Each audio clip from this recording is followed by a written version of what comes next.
Hi. It's let's see. It's the week of Thanksgiving, and it's the night after a wonderful night of going to church, and it was like a worship service tonight, and it was awesome. And I decided to, before I drift off to sleep tonight, decided to talk to my viewers, to talk to you guys about just me, just unveil me. Let's see. My story started long ago when I was born. I am from, let's see, the hardcore of it is I'm from a Southern Christian family. I am the youngest of four. I have two wonderful parents that are, my father is a minister, and my mother was by his side, and she was a working mother as well. And there is a big age gap between me and my siblings, and that was all, normal, good, whatever. I was in the second grade when I was taken out of the normal classroom. This is in the 80s, and I was placed in an inclusion classroom. And in that inclusion classroom, I was taught, I had issues in the inclusion classroom because I was taken out because they discovered I had ADD, dyslexia, and I was having some issues of just, they were saying I had, they were saying I had just, behavior issues, they called them. And I was just, I don't know or understand. I think it was, now looking back and thinking about it, it was because one day I was in a classroom with everybody, and then all of a sudden I was put into a classroom with students that were in a wheelchair or that were at the time with Down syndrome and different things of that nature. But I was not explained what things were, and just put in that room, and not seeing all my friends, only see them when I would go to the cafeteria or after school walking home, and I was teased. And I'm bringing, I guess, a lot of this up because it reminds me of not really being bullied, but being teased. And to me, that's not, that can bring a child down or hurt a child's feelings, and just, that's a form of not really being, well, I guess, bashing, I guess I would think it is. And out of all the different suicides that have been going on lately, the teens, the college students that were teased because or just felt different and committed suicide because they were gay and different things like that. I've been feeling that way, teased, because ever since I was younger, ever since I was in the second grade, felt different because I was now labeled retarded or in the rug room or things like that. And I didn't really ask for that. I didn't think I was any different. I was just put in a different educational program, in a different path. And it's funny because now things are changed.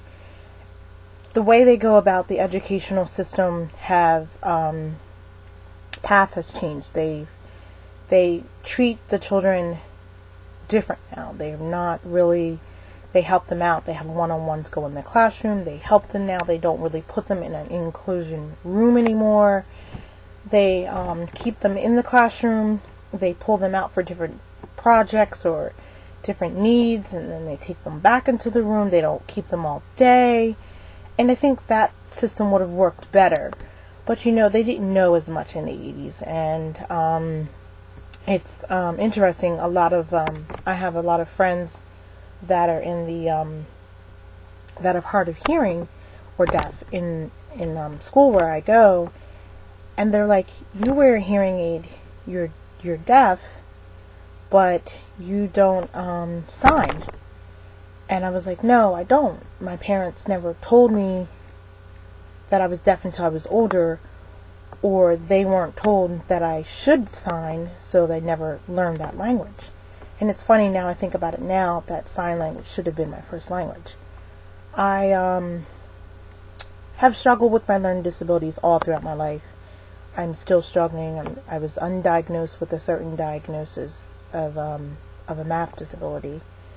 I am fighting to get that diagnosis now. It's the last missing piece of my puzzle to get me through college, to get my associate's degree. I have enough college credits to equivalent of a full 4-year degree, but because of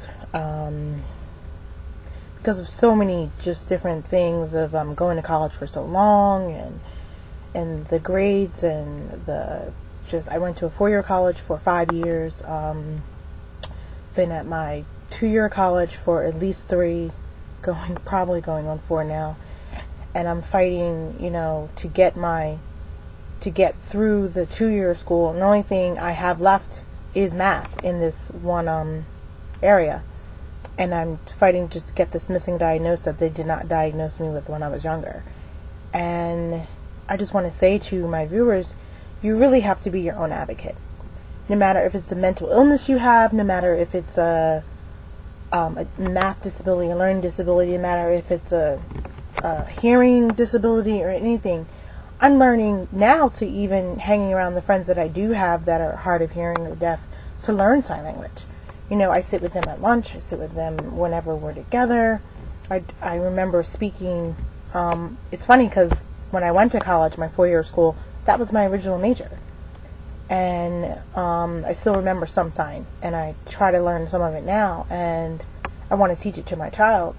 And I never know. I mean, I could, if I happen to lose my hearing one day completely in both ears, then I would like to be prepared. But, I mean, I'm very hard of hearing. I do have a little bit of hearing, about 20% in my left ear. But I do wear a hearing aid. I don't wear it all the time because I went for 18 years without a hearing aid. So it helps a lot when I do wear it, but I don't wear it all the time. And the one that I wear is so small that it's like that big. So it's an in the inner canal hearing aid. And that's pretty much it.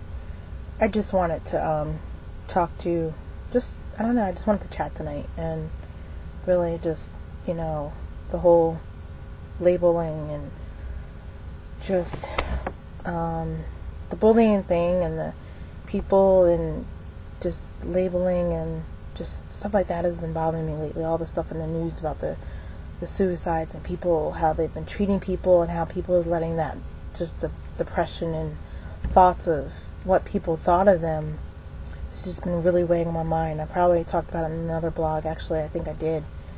But it's just not fair that people are still letting other people's views of them take it to that next level where they have to end their life.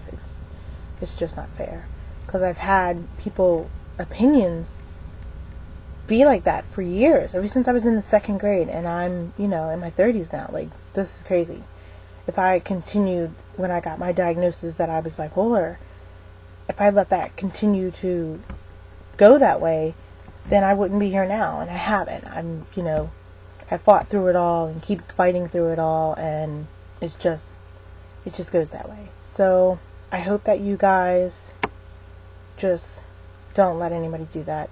Keep fighting. I'm probably going to come back in a few minutes because I don't want this blog to go over the time limit. Alright. I'll be back in a sec.